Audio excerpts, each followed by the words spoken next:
స్థితిలయలు భగవత్ సంకల్పాలు. దైవాజ్ఞ లేనిదే మనిషి మనుగడ సులభతరం కాదు అని తెలిపే భగవద్గీత సనాతన హిందూ ధర్మంలో పవిత్రమైన గ్రంథం. ఆ గీతాసారాన్ని శ్రీ శ్రీ శ్రీ త్రిదండి చిన్నజీయర్ స్వామి వారి అమృతతుల్యమైన పలుకుల నుంచి తెలుసుకుందాం.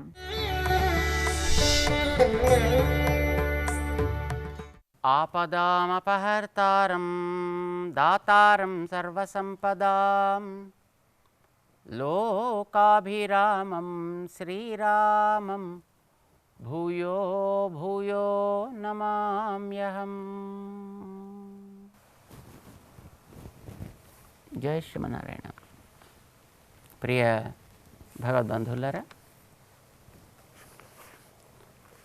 భగవద్గీతకి 2వ అధ్యాయంలో 47వ శ్లోకం ప్రాణం లాంటిది.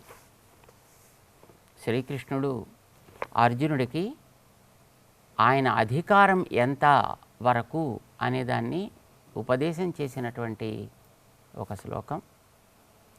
ప్రతి మానవుడికి కూడా తన జీవితంలో ఉన్నంత వరకు చేయవలసినటువంటి పని విధానం ఏమిటో, దేనియందు వాడు దృష్టి పెట్టాలి అనేది ఉపదేశం చేసినటువంటి ఈ శ్లోకం ఈ మానవ జాతికి ఊపిరి. కర్మణ్యేవాధికారస్తే మా ఫలేషు కదాచన మా కర్మఫలహేతుర్భూః మాతే సంగోస్తు అకర్మణి. ఇది శ్లోకం. కర్మణ్యేవాధికారస్తే, నీ దృష్టి పనియందు మాత్రమే నీకు అంతవరకే అధికారము. మా ఫలేషు కదాచన, ఫలములు కోరడంలో నువ్వెప్పుడు కూడా దృష్టి పెట్టకు. ఇది అర్జునుడు చేసిన ఉపదేశం మాత్రమే కాదు, ఇది మానవ జాతికి అంతటికీ చేసినటువంటి ఉపదేశం. ఇది అయితే ఇది శ్రమగా అనిపించవచ్చు, ఒక్కొక్కసారి కష్టంగా అనిపించవచ్చును, అయినప్పటికీ తప్పదు. ఇది జీవన విధానం. అది దాన్ని తట్టుకోక తప్పదు. దీనికి మొట్టమొదటి 2వ అధ్యాయంలోనే చెప్పాడాను, తాన్ తితిక్షస్వ భారత. వాటిని నువ్వు సహించవా, అంతే, సహిస్తూ ముందుకి సాగు. చేసే పనులు 3 రకాలుగా ఉంటాయండి. ఎవరు చేసేవేనా? కర్మలు నిత్య కర్మలని కొన్ని ఉంటాయి, నైమిత్తిక కర్మలని కొన్ని ఉంటాయి, కామ్య కర్మలని కొన్ని ఉంటాయి. ప్రతి ఏరియాలో కూడా ఉంటాయి, ఇలాగా ప్రతి వ్యక్తికి ఉంటాయి. విద్యార్థులకి అంటే ప్రతి రంగంలో ఉండేవాళ్ళు కూడా ఉంటాయి. ఇప్పుడు విద్యార్థికి నిత్యకర్మ, నైమిత్తిక కర్మ, కామ్యకర్మ. ఏమిటి? నిత్యకర్మ చక్కగా పాఠాలు చదువుకోవడం. నైమిత్తిక కర్మ ఎప్పుడైనా ఏడాదికి ఒకసారి వార్షికోత్సవం వచ్చిందనుకోండి, లేదు ఆ స్కూల్ ఫౌండర్స్ డే వచ్చిందనుకోండి, లేదు ఆ దేశపు నేషనల్ డే వచ్చిందనుకోండి, లేదు రిపబ్లిక్ డే వచ్చిందనుకోండి, ఇండిపెండెన్స్ డే వచ్చిందనుకోండి. సో దీస్ ఆర్ నైమిత్తికాలు. అదొక నిమిత్తం. ఆ నిమిత్తంగా వాళ్ళు అప్పుడు ఆయా విద్యాలయాల్లో కొన్ని పనులు చేస్తుంటారు. ఇవి నైమిత్తిక. నిత్యకర్మ చదువుకోవడం, పాఠాలు చదువుకోవడం, స్కూల్ పుస్తకాల్లో చదువుకోవడం. నైమిత్తిక కర్మ ఆయా నిమిత్తాన్ని బట్టి, అంటే అప్పుడప్పుడు అకేషనల్గా ఏవేవైతే వస్తాయో వాటిని దృష్టిలో పెట్టుకుని చేసేవన్నీ కూడా నైమిత్తిక కర్మలు అని అంటాము. ఒక్కొక్కసారి సరదాగా మనం కాంపిటీషన్స్ పెట్టుకుంటే ఎలా ఉంటుంది? Writing competitions, elocution competitions, essay writing competitions, painting competitions, ఏదో గేమ్స్ కాంపిటీషన్స్. ఇవి కామ్య కర్మలు అంటాం. అంటే వాళ్ళకి ఏదో కోరిక కలిగింది, సరదాగా ఇందులో ఈ రకమైనటువంటి దాన్ని తయారు చేద్దాం, చేశారు. లేదు మన వాళ్ళని ఏదో ఒక కాంపిటీషన్స్కి ఫలానా చోటికి పంపిద్దాం, స్టేట్ లెవెల్కి పంపిద్దాం, నేషనల్ లెవెల్స్కి పంపిద్దాం, డిస్ట్రిక్ట్ లెవెల్కి కాంపిటీషన్స్కి పంపిద్దాం, ఏదో కోరిక కలిగిందని అనుకోండి. అలాంటి దానికి పిల్లల్ని ప్రిపేర్ చేయడం ప్రారంభించారనుకోండి, ఇది ఒక కోరిక. అది చేయకపోతే అడ్డొచ్చేది ఏం లేదు, దానికి పంపించకపోతే పెద్ద వీళ్ళకి వచ్చే నష్టం లేదు. ఏది చెయ్యకపోతే నష్టం లేదు, కానీ సరదాగా చేద్దామని అనిపించి ఒక కోరికతోటి వాళ్ళు దాన్ని చేయడం ప్రారంభించారో అది కామ్య కర్మ అని అంటాం. డైలీ తప్పకుండా చేసి తీరాల్సింది నిత్య కర్మ. ఏదైనా ఒక వార్షికంగా వచ్చేటటువంటి నిమిత్తాలు కొన్ని ఉంటాయి, అవన్నీ కూడా నైమిత్తిక కర్మలు అని అంటాం. మన ఇళ్లల్లో చూడండి, నిత్యకర్మ ఏమిటి మనకి? రోజు పొద్దున్న ఏదో కాస్త బాలభోగం పుచ్చుకోవడం, మధ్యాహ్నం కాస్త రాజభోగం పుచ్చుకోవడం, సాయంకాలం కాస్త ఇంకో ప్రసాదం పుచ్చుకోవడం, భోజనం చేయడం, మధ్య మధ్య అనుకుని అప్పుడప్పుడు అది కొద్ది కొద్దిగా తింటూ ఉండడం, నిత్యకర్మ. వినాయక చవితి వచ్చింది, ఉండ్రాళ్ళు చేయాలి. లేదు మరొకటేదో దీపావళి వచ్చింది, ఏదో కజ్జికాయలు చేయాలి. ఏదో ఇంకో దీపావళికి ఏదో పేణీలో గీణీలో ఏదో తయారు చేస్తారు, ఏదో అలాంటివో తయారు చేయాలి. ఏదో సంక్రాంతి వచ్చింది, బొబ్బట్లు చేయాలి. ఉగాది వచ్చింది, వేప పువ్వు పచ్చడి చేయాలి. ఏదో శ్రీరామనవమి వచ్చింది, వడపప్పు పానకం. ఇవన్నీ ఆయా నిమిత్తాలంట.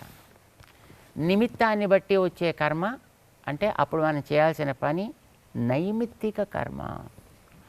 నిత్య కర్మ రోజు చేసే భోజనం. నైమిత్తిక కర్మ ఆయా ఉత్సవాలకు వచ్చేటటువంటి ఏదో రకరకాల అప్పుడు చేసే స్పెషల్స్ ఉంటాయి కదా, అవన్నీ.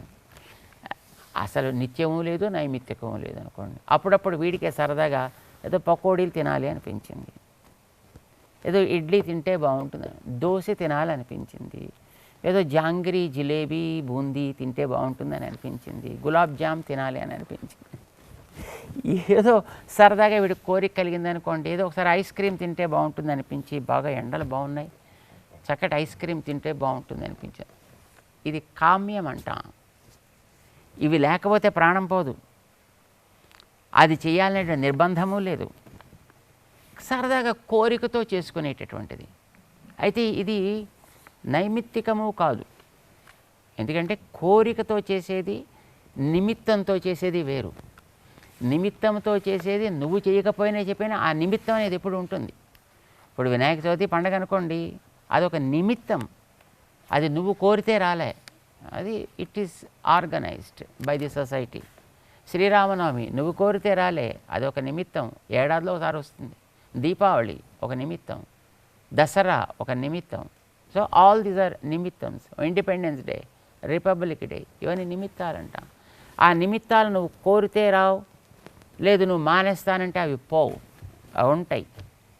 చేత నిత్యము తినే ఆహారం, నైమిత్తికంగా వచ్చేటటువంటి రకరకాల ఆహారాలు, కామ్యంగా మనం కోరి చేసుకునేటటువంటి ఆహారాలు కొన్ని ఉంటాయి. వైదిక కర్మలలో కూడా అట్లానే కొన్ని ఉంటాయి. నిత్య కర్మ కొన్ని ఉంటాయి. మనం చక్కగా రోజు ఓ శారీరకమైనటువంటి అభ్యాసం చేసుకోవడం. సూర్యుడు మనకి జీవనదాత, ప్రాణదాత. ఆయనకు ఒక లేవగానే నమస్కారం పెట్టడం, ఆయనకు ఒక అర్ఘ్యప్రదానం ఇవ్వడం. భూమి మనకు ఆధారం. లేవగానే ఆ భూమి మీద మనం కాలు పెట్టి తొక్కుతున్నాం, ఒకసారి క్షమించమమ్మా అని ప్రార్థన చేసుకోవడం. ఇది నిత్యం ఆయన చేసేది. ఇవి నిత్య కర్మలు అంటాం. నైమిత్తిక కర్మలు మనకి కొన్ని ఉంటాయి. ఏదో బలానా నిమిత్తం కోసం వచ్చే గ్రహణం వచ్చింది, సూర్యగ్రహణం వచ్చింది, చంద్రగ్రహణం వచ్చింది. సో ఇవన్నీ ఆయా నిమిత్తాన్ని బట్టి మనం చేసే వైదిక క్రియాకలాపాలు కొన్ని ఉంటాయి. లేదు కామ్యకర్మలు, వాడికి అప్పుడప్పుడే కొన్ని కోరికలు పుట్టాయి, అయ్యో నాకు ఆరోగ్యం పాడైపోతుందేమో, దానికి ఏం చేయాలి. ఇప్పుడు చూడండి, ఎవరికైనా కాస్త దగ్గు వస్తే కోవిడ్ ఏమో ఏదో భయం వస్తుంది అందరికీ, ఏదో తుమ్ము వస్తే, ఏదో కాస్త గొంతుక మండితే, మరొకటి ఏదో వస్తే, ఇవన్నీ భయాలు. సో వ్యక్తులకి ఏవో కొన్ని కోరికలు కలిగాయి. ఏదో సంతానం కావాలి, అది ఒక కోరిక. ఆరోగ్యం కావాలి, కోరిక. ధనం కావాలి, ఒక ఇల్లు కావాలి, ఒక కోరిక. ఈ కోరికతో చేసే కర్మలని కూడా కామ్య కర్మలు అంటాం. నిత్య కర్మలు, నైమిత్తిక కర్మలు, కామ్య కర్మలు, 3 రకాలు ఉంటాయి. నిత్య కర్మలు చేసి తీరాలి, నో కాంప్రమైజ్. ఏం ఫలితాలు దానివల్ల ప్రత్యేకించి మనం ఆశించకూడదు. ఫలితాలు ఉంటాయి కానీ నువ్వు ప్రత్యేకించి ఆశించక్కర్లేదు. నువ్వు సాగిస్తుంటే వాటి వల్ల రావాల్సినవి వస్తుంటాయి. నువ్వు చేయకపోతే దోషం వస్తుంది, ప్రత్యవాయం ఏర్పడుతుంది. నైమిత్తిక కర్మలు అవి కూడా తప్పకుండా చేసే తీరాలి. వీటి వల్ల ప్రత్యేక ఫలితం అంటూ ఏం మనకి రాకపోయినా మనకి రాకపోయినా అంటే లేకపోయినా కాదు, మనకి అందకపోయినా మనకి కనిపించకపోయినా చేసి తీరాలి. చేయకపోతే దోషము. కనుక నిత్యకర్మలు నైమిత్తిక కర్మలు ప్రయోజనాన్ని అపేక్షించకుండానే చేసి తీరవలే. ఇక కామ్యకర్మలు మన ఇష్టం. మనకి సరదాగా అవకాశం ఉండి కోరిక ఉండి మనకి లభించేటువంటి సౌకర్యాలుంటే నువ్వు తప్పకుండా చేసుకోవచ్చు. కానీ అప్పుడు కూడా నీ ఒక్కడి వల్లే దానికి ఫలితం రాదు సుమా. దానికి కూడా ఫలితాన్ని ఇచ్చేటువంటి factors, there are many other things around you. వీటన్నిటినీ కూడా మనం చక్కగా గుర్తించి మన బాధ్యతల్ని మనం చక్కగా చేయాలి. ఎవడైనా సరే చిన్న పెద్ద అనే తారతమ్యం లేదు. దీన్నే శ్రీకృష్ణుడు 2వ అధ్యాయపు 47వ శ్లోకంలో ఖరాఖండిగా చెప్తున్నాడు, స్పష్టంగా చెప్తున్నాడు. కర్మణ్యేవాధికారస్తే. ఆయా పనులు చేయడంలో మాత్రమే నీకు బాధ్యత, నీకు అధికారం అంతవరకే ఉంది నీకు. మా ఫలేషు కదాచన. వాటి ఫలితాలు ఏమిటని నువ్వు పెద్ద ఆలోచించాల్సిన అవసరం లేదు. ఉంటాయి, వస్తాయి కూడా. కానీ దానికోసం నువ్వు నీ ఆలోచన అంతా పాడు చేసుకుని నీ టైం అంతా వ్యర్థం చేసుకోవద్దు. మా కర్మ ఫలహేతుర్భూ. ఆ కర్మకి తయారు చేయడం విషయంలో కానీ ఫలితాన్ని లభింపచేయడంలో కానీ నువ్వు కారణం కావద్దు. ఇక నువ్వు ఒక్కడవే కాదు కనుక ఇంకా చాలామంది ఉన్నారు కనుక. మాతే సంగోస్తు అకర్మణి. దాన్ని మానేస్తాను అని మాత్రం ఎప్పుడు కూడా నువ్వు అనుకోకయ్యా. చేత కర్మల్ని ఎప్పుడు కూడా మానడానికి వీల్లేదు. అర్జున, ఇప్పుడు నీకు కర్మ, యుద్ధం కోసం నువ్వు సిద్ధపడి ఉన్నావు కనుక యుద్ధాన్ని ఆచరించుట. మానవుడా, నీ జీవితంలో నీకు విధించినటువంటి బాధ్యత. Do it sincerely. ఇది శ్రీకృష్ణుడు చెప్పినటువంటి శ్లోకం కనుక భగవద్గీతకి ఇది ప్రాణము. ఈ ఉపదేశం మానవ జాతికి ఊపిరి.